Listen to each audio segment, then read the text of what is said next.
So U.S. allies say that the president withdrew from the Iran deal and has no plan B. What is plan B for achieving U.S. objectives? Well, I think Plan B is already being implemented. When the president signed the decision memorandum yesterday, he began the process to put very strict U.S. sanctions back into effect. That'll have a significant ripple effect on Iran's economy.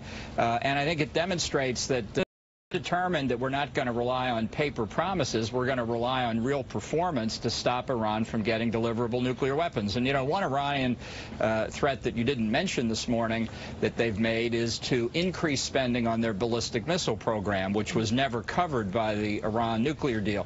Now, why do they want more ballistic missiles?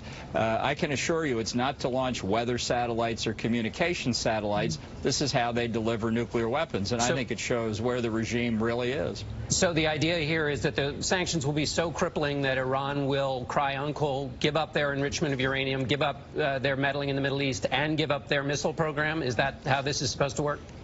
That's a piece of it. The broader piece, as the president laid out in his remarks yesterday, and as we're going to be discussing with our European allies, we've already begun. As soon as I finish here, I'm going to get on a video conference call and continue the discussions with the British, the French, and the Germans about going after Iran's other malign behavior, its continuing support for terrorism, its military activities in the Middle East. You know, one of the theories of President Obama and Secretary of State Kerry was that the nuclear deal, by satisfying Iran, by releasing billions of dollars of economic resources, would change Iran's overall behavior across the region. It's had exactly the opposite effect.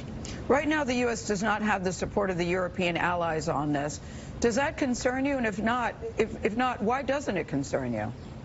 Well, we're going to try and work with the Europeans. We have an absolutely shared common objective, which is to prevent Iran from getting deliverable nuclear weapons. We have a disagreement over the efficacy of the Iran deal, and that's the reason that President Trump exited from it. Just to give you an example, in short order, the president will be meeting with the leader of North Korea to discuss denuclearizing the Korean Peninsula, as Korea committed to in 1992, which included not simply giving up nuclear weapons, but giving up uranium enrichment and plutonium reprocessing. This, by the way, was the European position when negotiations with Iran started, and it should have stayed that way. Are you concerned, Ambassador, that this could bring us closer to war with Iran?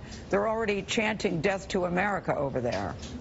Yeah, I don't think it will bring us closer. I think Iran is bringing us closer to war with its belligerent activity in Iraq and Syria. You know, they've been moving missiles. The Revolutionary Guard's Quds Force has been moving missiles into Syria that can hit any target inside Israel. That's why we've seen recent Israeli strikes. It's that aggressive militaristic behavior by Iran on the ground in the region that's the real